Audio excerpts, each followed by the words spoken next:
আমি তো second option ready করে রাখি নাই যে মারুফকে ডিভোর্স দিব দিয়ে আমি এই ছেলেকে বিয়ে করব বা আমি এটা করবো সেটা করবো। হ্যাঁ, কারণ আমি তো জীবনে এরকম প্ল্যান করে রাখি নাই।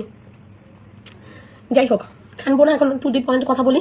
যেহেতু আজকে আমি প্রথম কথা, ওরা আমার পেজের রেস্ট্রিকশন দিছে, আমার পেজের মনিটাইজেশন নষ্ট করে দিয়েছে, পেজের রিকমেন্ডেশন নষ্ট করে দিয়েছে, পেজের সব কিছু নষ্ট করে দিয়েছে। কিন্তু ওরা ভাবছে এটা করে না আমাকে ওরা কষ্ট দিতে পারবে। যেখানে আমার জীবনই নষ্ট করে দিয়েছে সেখানে এটা তো আমার কষ্ট লাগতেছেও না। আর মনিটাইজেশন ইনকাম দিয়ে আমি খাইও না, পড়িও না। সেই মনিটাইজেশনের টাকা ওই মারুফই নিত, মারুফই উড়াইতো। ঠিক আছে, আমার জীবনে আমার লাইফ লিড করার জন্য এত বেশি টাকার দরকারও ছিল না, কখনোই দরকার ছিল না। আমি কখনোই যত টাকা ইনকাম করতাম সে অনুযায়ী লাইফ লিড করতাম না। আমার লাইফ লিড দেখে অনেকের মনে হতে পারে যে এটা ল্যাভিশ লাইফ লিড, কিন্তু আমি যা ইনকাম করতাম সে অনুযায়ী এটা একদমই নর্মাল লাইফ লিড। কারণ আমি যা ইনকাম করতাম সেটা তো আমার কাছে কখনো আসতোই না, সেটা তো আমি মারুফকেই সবসময় দিয়ে দিতাম না। তো আমি সবসময় নর্মালভাবেই চলতাম। আমাকে মাসে 5,000 টাকা হাতে দিত, সেটা দিয়েই আমি চলতাম। কারণ আমরা তো একসাথেই খেতে যাইতাম, আর কাপড় চোপড় তো আমি সিঁদুর থেকেই নিতাম। আর এছাড়া আমি তো ওকে ছাড়া বাইরে যাইতাম না। তো আচ্ছা, এখন আমি আজকে একটা প্রেম কাহিনী আপনাদের বলি। যেটা আমি তো অনেক কিছু বললাম যে আমাকে কিভাবে অত্যাচার করলো, আমার থেকে কিভাবে করে টাকা নিল, বা আমাকে কিভাবে করে অ্যাবিউজ করলো, সেটা আমি এত ডিটেলস এভাবে করে লাইভে বলিনি। বাট কিভাবে ধরা খেলো আপনারা লাস্টের জিনিসগুলো জানেন, কিন্তু প্রথম থেকে জিনিসগুলো জানেন না, এই জন্য অনেকে ক্লিয়ার না। আর আমি হলো ভাবছিলাম যে ক্লিয়ার করবো না, আদালতেই যেহেতু সব করতেছি। কিন্তু আমার ওই যে বললাম যে আমার থেকে শুধু মনে হয় যে আমি নিজেকে শেষ করে দিই। তো আমি যদি নিজেকে শেষ করে ফেলি, যেটা ওরা চায় বেসিক্যালি, তো তাহলে আসলে কেউই জানবে না যে কিভাবে কি হয়েছে। ইভেন যে মেয়েটার সাথে ইনভলভ, মানে যে মেয়েটার জন্য অবশ্যই 80% দোষ ওই হারামজাদার, কিন্তু 20% দোষ তো ওই মেয়েটার আছে। তো ওই মেয়েটাও মনে হয় অনেক কিছু জানে না। তো আজকে ওই মেয়েটার জন্য লাইফ, মানে ওরও অনেক কিছু জানার দরকার আছে। সো ওর জন্য লাইফ, তাহলে হয়তো ও বুঝবে যে ও যার জন্য এত বড় উকিল হায়ার করতেছে, যার জন্য এত কিছু করতেছে, সেও কোন লেভেলের প্রো একটা। তো সে যদি কখনো বের হইতেও পারে, সে তাকেও কি ধরনের বাস দিবে সেটাও তার জানা দরকার। সো এখন আমি প্রথম থেকেই বলি, আমি কমেন্টগুলো পড়বো না, কারণ কমেন্ট পড়লে আমি অন্য লাইনে চলে যাই, অ্যান্ড আমি বলতে পারি না হ্যাঁ কাহিনীটা। সো কাহিনীটা হলো শুরু হয়েছে বেসিক্যালি গত বছর হলো আগস্ট মাসে, যখন আমি এই ফ্ল্যাটে উঠি নাই। হ্যাঁ, অন্য সব কাহিনী, সব ডিটেলস, সবকিছু কিন্তু আমি অন্য সব লাইভে বলছি। এখন আমি জাস্ট পার্টিকুলার এই ইভেন্টটা নিয়ে বলবো যে ও যে আমাকে চিট করতেছে, এটা কিভাবে স্টেপ বাই স্টেপ আমি জানতে পারছি। হয়তো অনেকের হেল্প হবে, অ্যান্ড অনেকেও হয়তো ওই জিনিসগুলো জানতে পারবেন। ঠিক আছে, সো যে কাহিনীটা হয়েছে সেটা হলো যে গত বছর আগস্টে আমি হলো নর্মালি আমি মারুফ ঘুমাই আসি। তো হঠাৎ করেই ওর মোবাইলে মানে হোয়াটসঅ্যাপে একটা মেসেজ আসছে। তো হোয়াটসঅ্যাপে হলো, যেহেতু আমি সব কিছুতেই ওকে অথরিটি দিয়ে রাখছিলাম, আর ওকেই সবাই ওনার জানতো, ডিলাররাও ওকেই ওনার জানতো। তো ডিলাররা হোয়াটসঅ্যাপে ওকেই মেসেজ পাঠাইতো। তো ও যেহেতু ঘুমের মধ্যে ছিল, আমাদের নতুন কালেকশন আসছিল, হোয়াটসঅ্যাপে সেই মেসেজটা ওর মোবাইলে আসছিল। তো আসার পরে আমি হলো ওকে বলি যে লকটা খুলো, আমি হোয়াটসঅ্যাপে মেসেজটা দেখবো, মানে প্রোডাক্টগুলো দেখবো। সো ও তো ঘুমে থাকলে পুরো মাতাল থাকে। তো ও খুলে দিছিল গত বছর আগস্টে। তো তখন আমি মেসেজ দেখে যে কি প্রোডাক্ট আসছে এটা দেখে, এরপর আমি দেখি যে ঠিক নিচে একটা নাম্বার থেকে একটা মেসেজ, ওই মেসেজে ওদের কনভারসেশন হলো এরকম। ওইটা আমার কিন্তু প্রত্যেকটা জিনিসের প্রমাণ আছে, হ্যাঁ আমি ফাঁফা কথা বলি না, প্রত্যেকটা জিনিসের প্রমাণ আছে। তো ওই মেসেজে হলো কনভারসেশনটা এরকম ছিল যে কখন দেখা করবো আমার সাথে। তো এখান থেকে মারুফের এখান থেকে লেখা যে সন্ধ্যা 7:30টার দিকে। তো ও বলতেছে কোথায় দেখা করবো, সাগুপ্তাতে। তো এখান থেকে মারুফ বলতেছে আরে না না, তুমি তো জানোই যে আমি পাবলিকালি দেখা করতে পারবো না, আমার একটু সিক্রেট ভাবে দেখা করতে হবে, কারণ সবাই আমাকে চিনে। তখন ও বলতেছে আচ্ছা ঠিক আছে, আমি বেশিক্ষণ ওয়েট করতে পারবো না, আর তুমি দ্রুত চলে আসো। হ্যাঁ, তো তখন বলছে আচ্ছা 11:30-তে আগের প্লেসে আগের রেস্টুরেন্টে দেখা হবে। তো আমি যে দেখলাম যে মেয়েটা হলো একটা প্রোফাইল পিকচার দেওয়া, সেটা দেখে মনে হলো কোনো একটা কসমেটিক্সের শোরুমের সেলস গার্ল। তো এরকম একটা হোয়াটসঅ্যাপের প্রোফাইল পিকচার দেওয়া। তো এটা আমি দেখছি হলো ভোর 5টায়। তো ভোর 5টায় দেখার পর আমি 5:30টার দিকেই মারুফকে উঠাইছি। উঠে আমি বলতেছি যে কি রে, কি অবস্থা।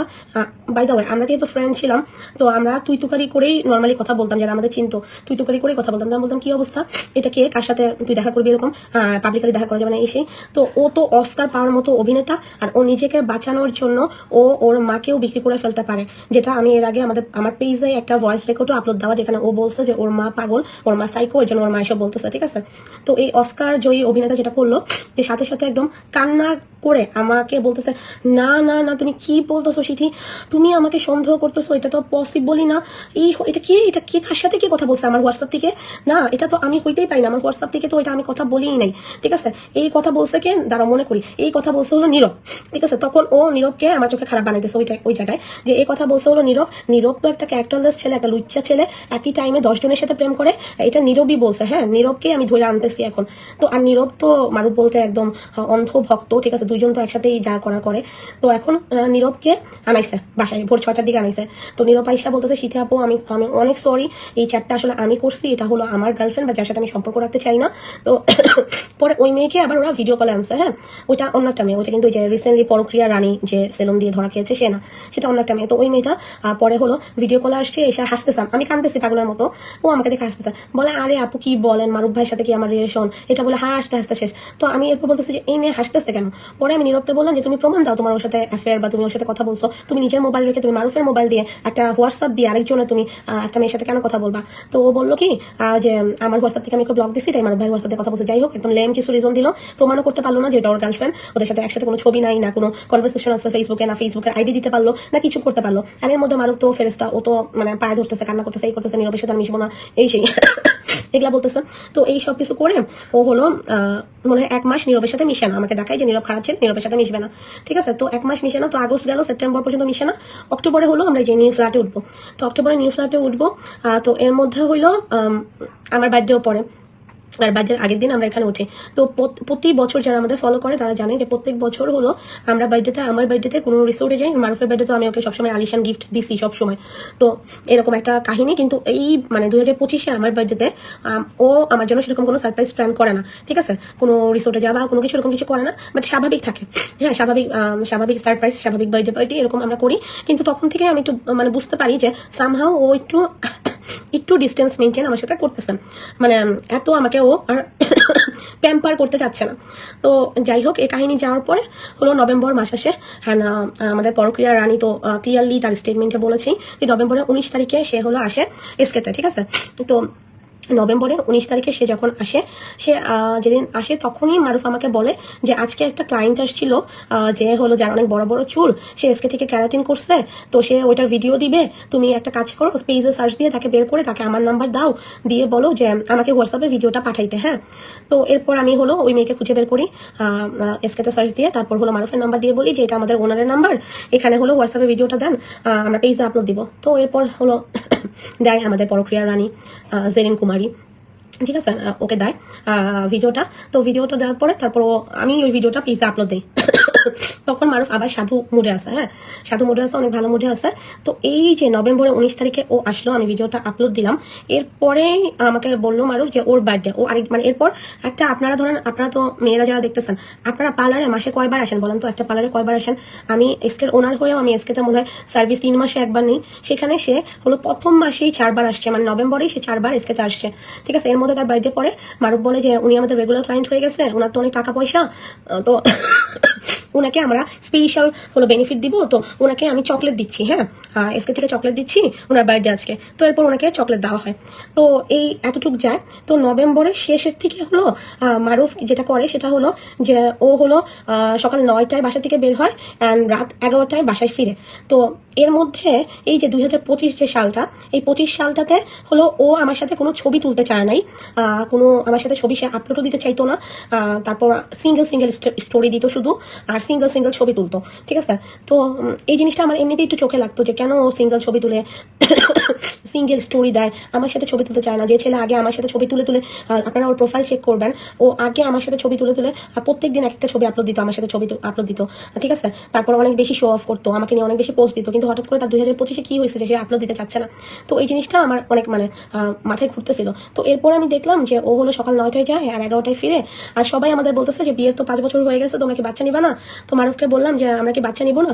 তো ও আমাকে বলতেছে যে আমরা হলো, ও তো গাড়ি সেল করে দিছে এর মধ্যে, হ্যাঁ, তো বলতেছে যে আমরা হলো যখন কিনবো, আমরা এবার কিনবো হলো সিভিক, বা হলো আমরা যদি BMW কিনতে পারি BMW কিনবো, মানে আমরা একেবারে বড় একটা গাড়ি কিনে এরপর বেবি নিবো। তো আমি বলতেছি যে আমার তো তখন বয়স থাকবে না, হ্যাঁ, তুমি বড় গাড়ি কিনে হলো তুমি বেবি নিবা বলতেছো, তো আমরা তখন চাইলে আরেকটা নর্মাল গাড়ি কিনতেই পারি, আমরা এটা কেন কিনবো না?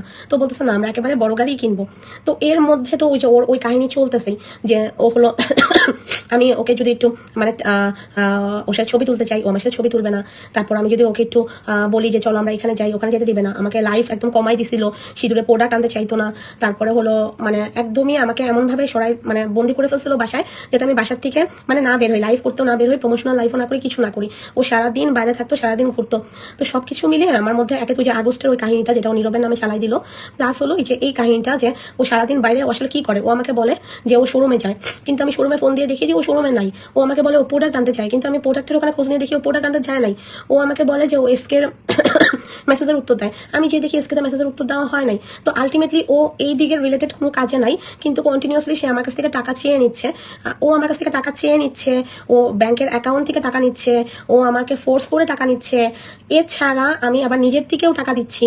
তো এরকম একটা সিচুয়েশন আমি কিছু মিলাইতে পারতেছিলাম না যে আসলে কি হচ্ছে।